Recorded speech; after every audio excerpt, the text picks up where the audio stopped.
पहली positive story Jharkhand के बोकारो से है, जहां एक नेत्रहीन शिक्षिका ब्रेल लिपि में कुरान लिखकर नेत्रहीनों के लिए प्रेरणा स्रोत बन चुकी है।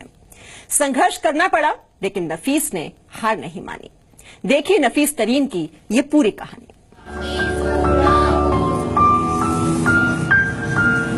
नफीस के लिए दिन और रात, सफेद और काला एक ही है। वो देख नहीं सकती। नफीस नेत्रहीन है। क्रिया के बनने का जल्दी दौड़ता है या फिर तेज दौड़ता है ना। आंखों में रोशनी नहीं होने का नफीस को अफसोस तो है, लेकिन परवाह नहीं, क्योंकि उसके पास हौसले की रोशनी है, हिम्मत का उजाला है। सरकारी स्कूल में बच्चों की टीचर है नफीस। झारखंड के बोकारो में सरकारी स्कूल में हिंदी पढ़ाती है नफीस। कंप्यूटर में नफीस को दक्षता हासिल है। पिछले 4 साल की मेहनत का नतीजा जब सामने आया तो नफीस को जानने पहचानने वाले लोग भी चौंक गए। जो काम अभी हो रहा है उसको वर्तमान काल बोलते हैं और जो हो चुका है उसको भूतकाल। मुल्ला मौलवी आश्चर्यचकित रह गए। नफीस ने करीब 4 वर्षों की कड़ी मेहनत से कुरान के करीब 1000 पन्नों को ब्रेल लिपि में लिखकर सबको अपना कायल बना डाला। जानकारों की माने तो इससे पहले हिंदुस्तान में संपूर्ण कुरान को किसी ने ब्रेल लिपि में नहीं लिखा था। नफीस पूरे देश में आज चर्चा का विषय बनी हुई है। नफीस इस कामयाबी को मेहनत का नतीजा बताती है। बस नफीस की एक ही ख्वाहिश है, कोई मदद को हाथ बढ़ाए, ब्रेल कुरान को आम कुरान की तरह प्रकाशित कराने में साथ दे। कोई चाहते हैं कि अगर कोई संस्था हेल्प करे तो उसको फिर से हम दोबारा उसका दूसरा कॉपी भी बना सके। बोकारो में नफीस के सह शिक्षक कहते हैं कि प्रधानमंत्री मोदी ने विकलांग के लिए दिव्यांग शब्द दिया। वाकई नफीस दिव्य है। स्कूल में स्टूडेंट नफीस पर फिदा है।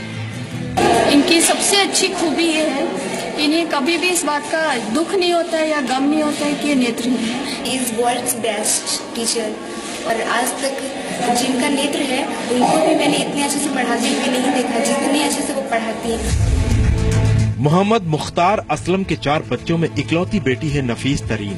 जन्म से ही नेत्रहीन नफीस अब्बा असलम के लिए चिंता से ज्यादा कुछ नहीं थी।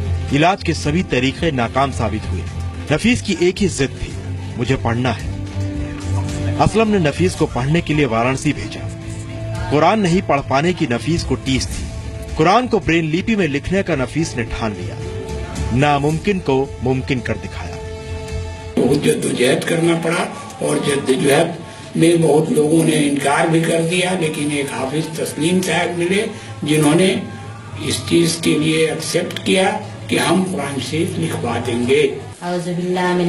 नफीस के घर के पास ही मस्जिद के इमाम मोतीउर रहमान कहते हैं, सूरह फातिहा से सूरह अल-नास तक हर आयत नफीस को मुंह जबानी याद होना अचरज की बात है।